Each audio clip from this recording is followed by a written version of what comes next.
രാവിലെ എഴുന്നേറ്റു. അങ്ങനെ പറയരുത്. 8 മണിക്ക് എഴുന്നേറ്റ പാച്ചു അഗാധമായ ചിന്തയിലായിരുന്നു.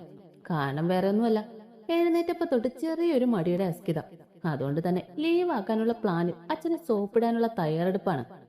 പോരാളിയോട് പറഞ്ഞ ചൂലിങ്കട്ടിന് അടി ഉറപ്പാണ്. അതുകൊണ്ട് തന്നെ അച്ഛയെ കുപ്പിയിലാക്കാനുള്ള തയ്യാറെടുപ്പാണ്. സത്യമായിട്ട് കാലിന് ഫേസ് ചെയ്യാൻ എന്തോ ഒരു ചടുപ്പ്. അതാണ് എനിക്ക് നാണം പോലെ. ബട്ട് എനിക്ക് ആ ചാനയില്ല. എന്നാലും എന്തോ പോലെ. അതാണ് ഇന്ന് ലീവ് എടുക്കാനുള്ള മെയിൻ കാരണം. മിഷൻ അച്ഛനെ കുപ്പിയിലാക്കൽ. അവസാനം എന്നെ പെട്ടിയിലാക്കാതെ ഇരുന്നാ മതിയായിരുന്നു.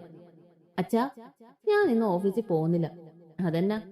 എനിക്ക് വയ്യ, കണ്ടില്ലേ, ഭയങ്കര തലവേദനയാ. അതുകൊണ്ട് ഞാൻ ഇന്ന് ലീവ് എടുത്തോട്ടെ പ്ലീസ്. നിന്നെ കണ്ടിട്ട് തോന്നുന്നില്ലല്ലോ.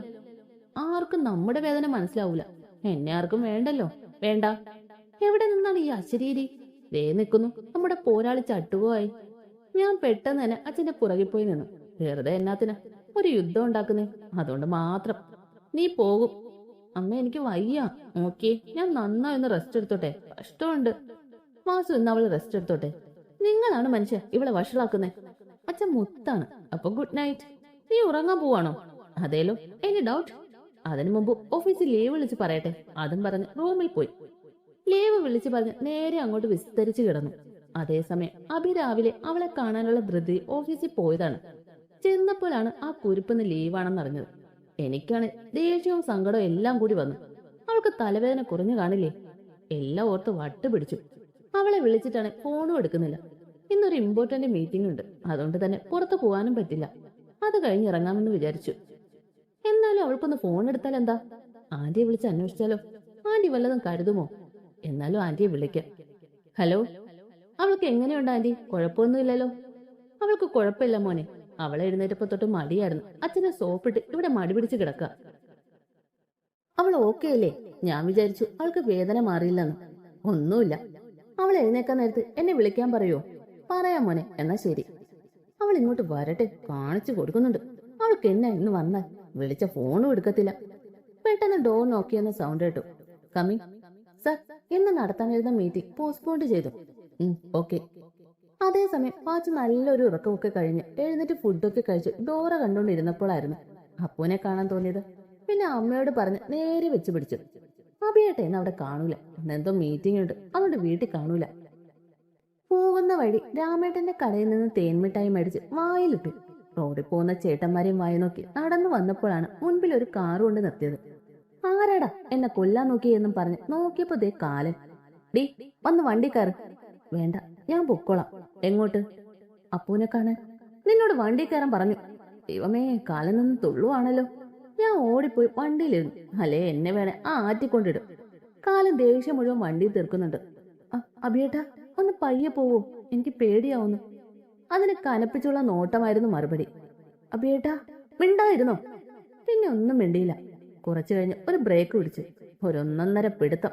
സീറ്റ് ബെൽറ്റ് ഇട്ടില്ലായിരുന്നു. ഇപ്പൊ ഞാൻ ഫ്രണ്ട് ക്ലാസ്സിൽ പടമായനെ. ഡേ, ഇറങ്ങ. ഞാൻ ഇറങ്ങി കൂടെ ചെന്നപ്പോ ദേ നമ്മുടെ മുന്നിൽ ശാന്തസുന്ദരായ കടൽ. ഞാനത് ആസ്വദിച്ചു നിന്നപ്പോ ദേ പോന്നു കാലൻ. ഇതിപ്പോ എങ്ങോട്ടാ പോണേ എന്നെ കൂടാതെ? ഞാൻ പുറകെ വെച്ച് പിടിച്ചു. കുറച്ച് മാറി തണലുള്ള സ്ഥലത്ത് പോയിരിക്കുന്നു. ഞാനും പോയിരുന്നു. അങ്ങനെ കൊള്ളൂലല്ലോ. കുറെ നേരം ഒന്നും വേണ്ടിയില്ല. എന്റെ കൃഷ്ണ, ഇങ്ങനെ ഇവിടെ തിരയുടെ എണ്ണ എടുക്കുവാണോ? കുറെ നേരം അങ്ങനെ ഇരുന്നു. മടുത്ത് ഞാൻ പയ്യെ എഴുന്നേറ്റു. കാലം ഒളി കണ്ടിട്ട് നോക്കുന്നുണ്ട്. അയാളുടെ ഓപ്പോസിറ്റായി പോയിരുന്നു. എന്നതാ? നിനക്കറിയാമേലേ ഞാൻ ലീവ് എടുത്തതാണോ അഭിയേട്ട ഇങ്ങനെ ദേഷ്യം പിടിച്ചിരിക്കുന്നേ? അപ്പൊ അറിയാം. അത് മാത്രമല്ല, ഞാൻ വിളിച്ചിട്ട് നീ എന്താ ഫോൺ എടുക്കാഞ്ഞേ? അതും നിനക്കെല്ലാം തമാശയാണോ? വെറുതെ ടൈം പാസ് ആണേ വേണ്ട. എന്റെ ഇഷ്ടം ഞാൻ മറന്നോളാം. കുട്ടിക്കളിക്ക് താല്പര്യമില്ല. അഭിയേട്ടാ, എന്നതായി പറയുന്നേ? പിന്നെ ഞാൻ ഇന്ന് വരാതിരുന്നത് ഇന്നലെ രാത്രി മുതൽ എന്റെ ജീവിതത്തിൽ അല്ലെ എന്റെ സ്വഭാവത്തെ കാണാത്ത ഒരു സാധനം അങ്ങ് റിലീസായി. എന്ത്? നാണം. ഞാൻ എന്റെ ജീവിതത്തിൽ ഇതുവരെ ആ സാധനത്തെ കണ്ടുമുട്ടിട്ടില്ലായിരുന്നു. ഇന്നലെ നിങ്ങൾ വന്ന് ഓരോന്നൊക്കെ പറഞ്ഞപ്പോ അതുകൂടി എന്റെ ജീവിതത്തിൽ എൻട്രി ആയി. അറിയാവോ? കാലനാണ് ഇതെന്ത് സാധനം എന്ന് എന്നെ നോക്കുക. അതുകൊണ്ടാ ഞാൻ ഇന്ന് ലീവ് എടുത്തേ. പിന്നെ വിളിച്ച കാര്യം ഫോൺ സൈലന്റ് ആയിരുന്നു. അതാ ഞാൻ രാവിലെ ലീവ് വിളിച്ച് പറഞ്ഞു കഴിഞ്ഞ് എവിടെ കൊണ്ടുവച്ചതാന്ന് എനിക്ക് ഓർമ്മയില്ല. സത്യം. പിന്നെ അഭിയേട്ടൻ പറഞ്ഞല്ലോ നിനക്ക് ഇത് തമാശയാണോന്ന്.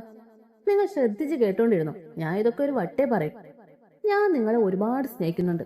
അതെന്തുമാത്രമെന്ന് എനിക്ക് പറയാൻ എനിക്കറിയില്ല. പിന്നെ ബാക്കി ഞാൻ ഇന്നലെ രാത്രി പറഞ്ഞത്. എന്നെ എങ്ങാനും ഉപേക്ഷിച്ച് പോയി കൊല്ലും, അത്ര തന്നെ. അതും പറഞ്ഞ് കാലിന്റെ സൈഡിൽ പോയി മാറിയിരുന്നു.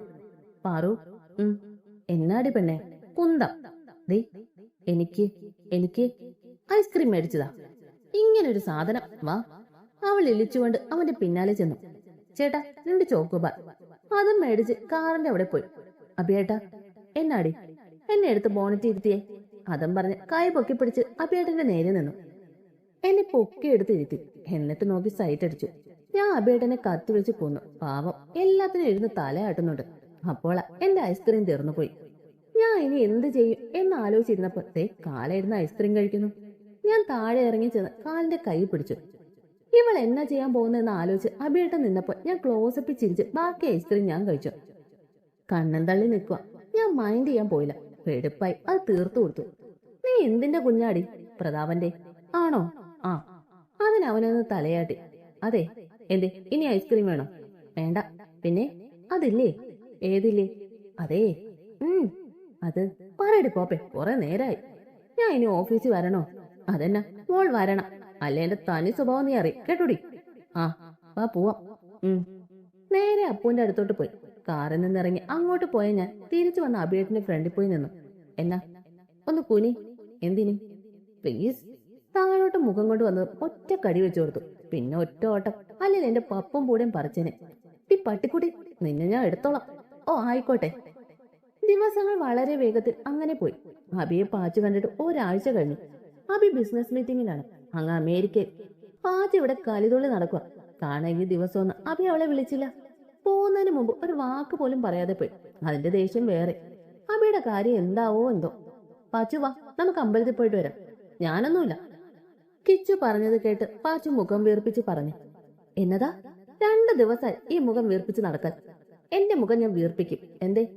എന്റെ മുത്തല്ലേ. വാ, നമുക്ക് അമ്പലത്തിൽ പോയിട്ട് വേഗം വരാം. തേമിട്ടായി മേടിച്ചു തരാം. എന്നാ 5 മിനിറ്റ്, ഇപ്പൊ വരാട്ടോ. ശരി തമ്പ്രാട്ടി. അമ്മ, ഞങ്ങൾ അമ്പലത്തിൽ പോയിട്ട് വരാട്ടോ. അങ്ങനെ രണ്ടും കൂടി കിച്ചുവിന്റെ പടക്കുതിരെ അമ്പലത്തിലേക്ക് വെച്ചു പിടിച്ചു. നടക്കി ചെന്ന് കൃഷ്ണന്റെ അടുത്ത് കുറെ പരാതി അങ്ങ് പറഞ്ഞു. ഇനി വരട്ടെ കാലം. പാറൂട്ടി എന്നും പറഞ്ഞു മിണ്ടൂല. എത്ര ദിവസമായി പോയിട്ട് ഒന്ന് വിളിച്ചു ഇല്ലല്ലോ. ഞാൻ മിണ്ടൂല. നോക്കിക്കോ, ഇതേ പാച്ചുവാ. അതുകൊണ്ട് തന്നെ എനിക്ക് വാശിയുണ്ട്.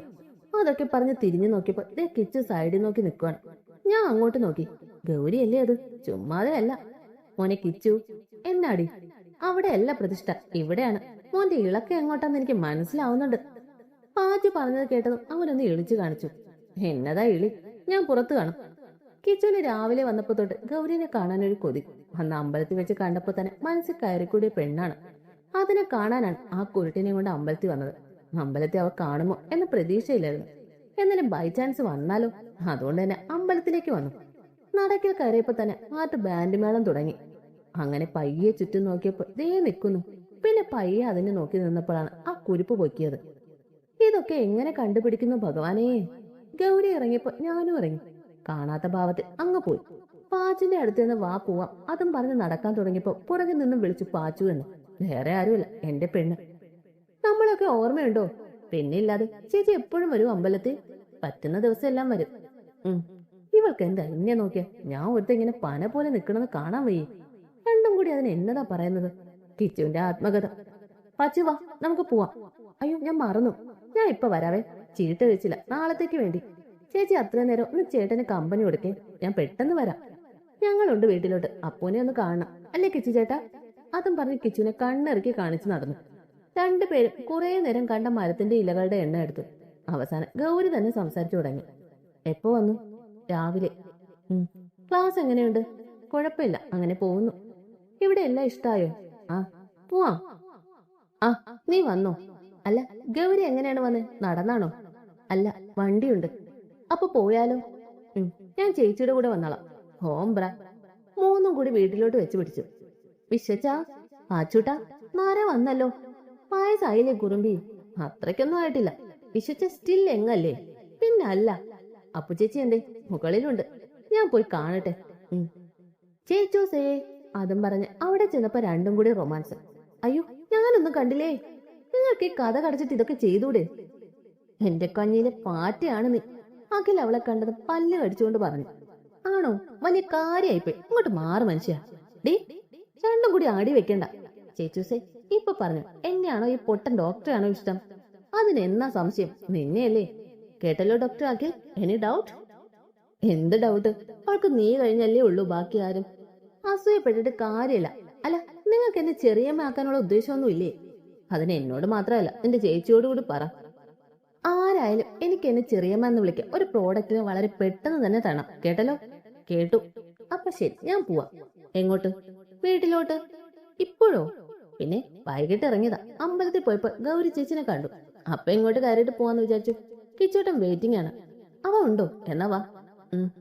താഴെ നോക്കിയപ്പോ വിശ്വച്ച കിച്ചുന്റെ കൂടെ ഇരുന്ന് കത്തി വെക്കുക. അപ്പുവേ, നിന്റെ ഫാദറിലോ കത്തി വെച്ച് കൊല്ലും അല്ലോടി, പാവം കിച്ചു. കുറച്ചു നേരം സംസാരിച്ചു പോകാൻ ഇറങ്ങി.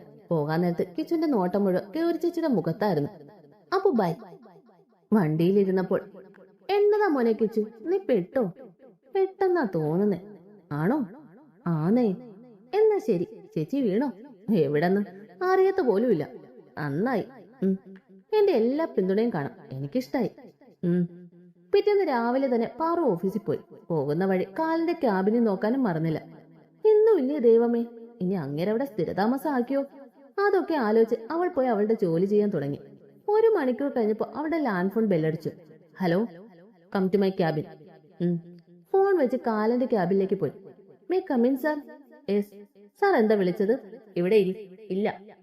നിന്നോടാണ് ഇരിക്കാൻ പറഞ്ഞത്. അവൾ ഇരുന്നു. നീ എന്നതാ മുഖത്ത് നോക്കാത്തെ? എനിക്ക് സൗകര്യമില്ല. പാറൂട്ടി?